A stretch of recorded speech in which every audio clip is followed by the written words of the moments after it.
So this short event just before lunch is another signing, somewhat ceremonial, but it also means quite a bit. It's part of the efforts to lever off the mine and create more opportunities so that we're not just dealing on mine with Rio Tinto, Pacific Aluminium, but where the Gumatj and the other clans, Rillijingo and the others, are creating opportunities off mine. Similar to what Bob Gordon's explaining, there's many, many jobs to be made, 100 jobs in forestry. Well, there's something else coming now that might complement that. It's a geothermal project. Jeff represents Geodynamics, which is probably Australia's leading geothermal development company. And Joe and Balapal are representing Gulkula Mining Company, which is a wholly owned subsidiary of the Gumatj Corporation, established for obvious reasons of when you're moving into other businesses, you create the new entity that ensures that you don't get your head entity caught up. So Geodynamics has applied for a geothermal exploration permit that's covering large parts of the Gove Peninsula, but today we're just talking specifically about Gumatj land. The Northern Land Council has a very important role to play. Kim's here in a ceremonial capacity. He'll need to fulfil his statutory functions as we go forward this, of ensuring that everything's understood and everything's above board. But the NLC have been briefed and have been on the journey with us to date. So what we've identified is a potential opportunity to create a long-term business through the supply of direct heat to the bauxite and alumina operation that's here in Gove. We're going to investigate the viability of geothermal generated electrical supply and see whether we can't provide what is in effect hot water to the alumina refinery.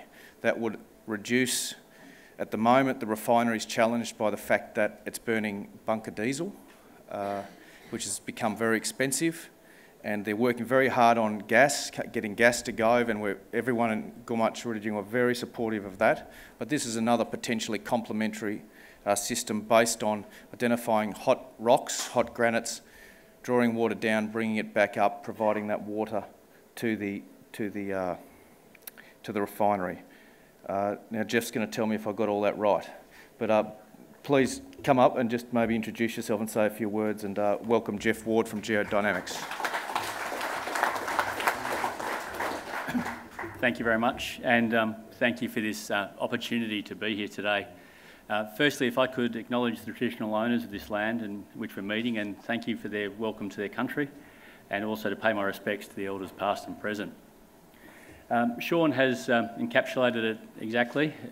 We are seeking the opportunity to explore for geothermal power or geothermal heat, which we hope can actually help reduce the fuel bill and the emissions of the Gove bauxite refinery.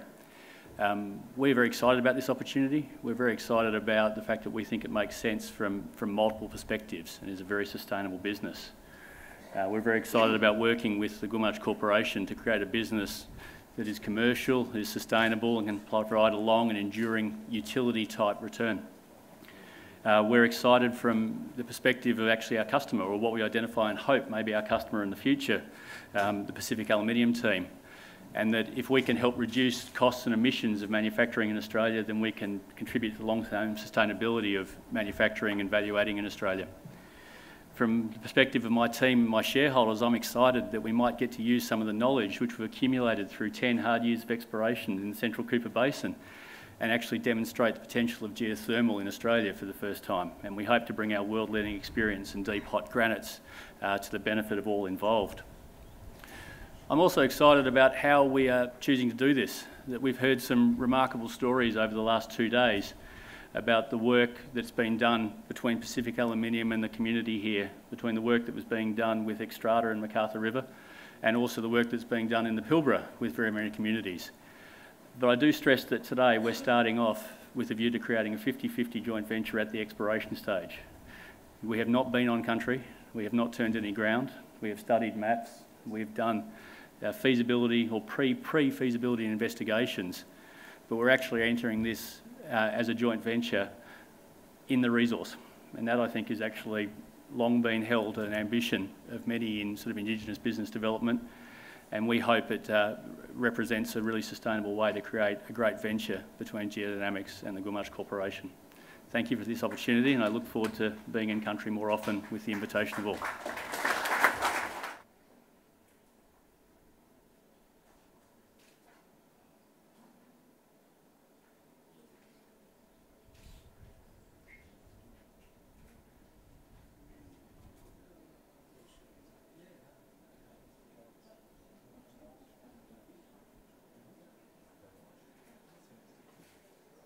Say a few things. One is I'd like to, on behalf of my chairman and his council, congratulate the two parties in signing of the heads of agreement.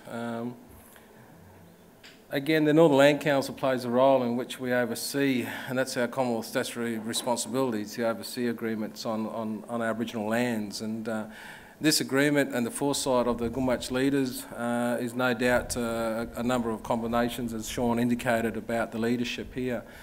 But some people no doubt will ask the question, why have the NLC or the Land Council sitting in the middle between both parties?